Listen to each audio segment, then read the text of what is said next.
Welcome to my presentation on the second day of Gettysburg, July 2nd, 1863. Hopefully you find this helpful and useful.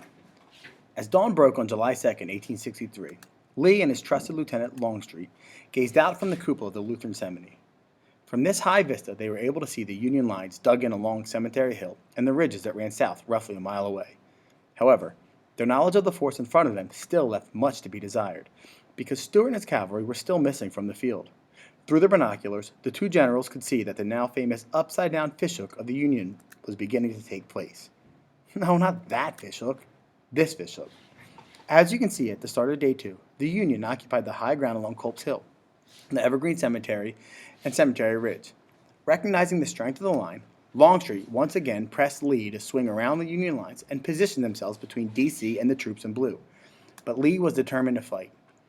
After another seemingly successful day on July 1st, Lee and his men were confident. Lee realized that his time in Pennsylvania was limited and that he needed to make a move. "The enemy is there," said Lee, pointing to the Union lines, "and I am going to attack him there."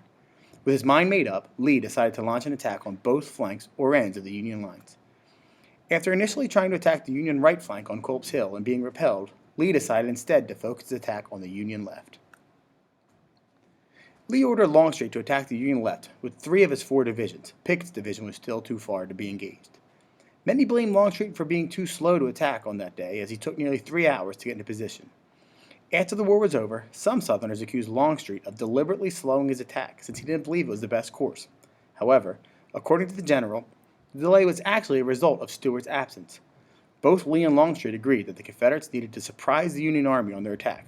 Without Stuart's cavalry there to scout the land, Longstreet was forced to turn his men around and extend his march in order to maintain the element of surprise and not be seen by the Federal troops on Cemetery Ridge. When Longstreet's men finally emerged from the woods along Warfield Ridge sometime after 4 p.m., what ensued was some of the most intense fighting in all of the war. Rather than having an open field until Cemetery Ridge, Longstreet's men ran into General Dan Sickles and his men along the Emmitsburg Road. Believing that he was in low ground and thus in a weak position, Sickles decided to advance his troops to the Sharpie Peach Orchard, roughly a third of a mile east of the Union line. The fighting in the Peach Orchard and the nearby wheat field proved to be costly on both sides. According to one soldier, upon the conclusion of the second day, one could walk the entire 32-acre wheat field without touching the ground. For his part in the conflict, Sickles would not only be rewarded with heavy criticism, but also a lifelong battle scar. During the conflagration, Sickles' leg was blown clear off from the knee down by a solid round from the Confederate artillery. Ever the one for a flair for the dramatic, Sickles made sure he was propped up on the stretcher with a cigar in his mouth so his men wouldn't worry about him. Even more disturbing might be what happened after the battle. Like many wounded limbs, Sickles' leg needed to be removed from the knee down. Believing himself to be a crucial player in a pivotal battle, Sickles wanted to be sure his leg would be preserved for posterity's sake. To this end, Sickles had his leg preserved in formaldehyde. Although no longer on display, the preserved leg is still housed at the Smithsonian Institute in Washington, D.C. He even had a little burial ceremony or a funeral ceremony for his leg. Definitely a dramatic dude.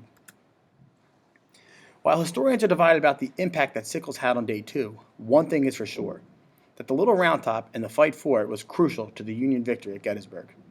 After realizing that the face of Little Round Top was unoccupied and that their flank was exposed, Colonel Strong Vincent of Erie, Pennsylvania sent Joshua Chamberlain and his 20th Maine racing to the hill. What ensued was a brutal fight for control of the extreme Union left flank that will forever be memorialized by killer angels. For more than an hour, Chamberlain and his men were able to withstand repeated assaults by the attacking Alabamans and Texans, and they were quickly running out of both ammunition and soldiers, as nearly 1/3 of their soldiers were out of commission. Chamberlain himself, wounded twice, realized he needed to do something different in order to stave off the attacking Confederates, who were making their way up the hill from boulder to boulder.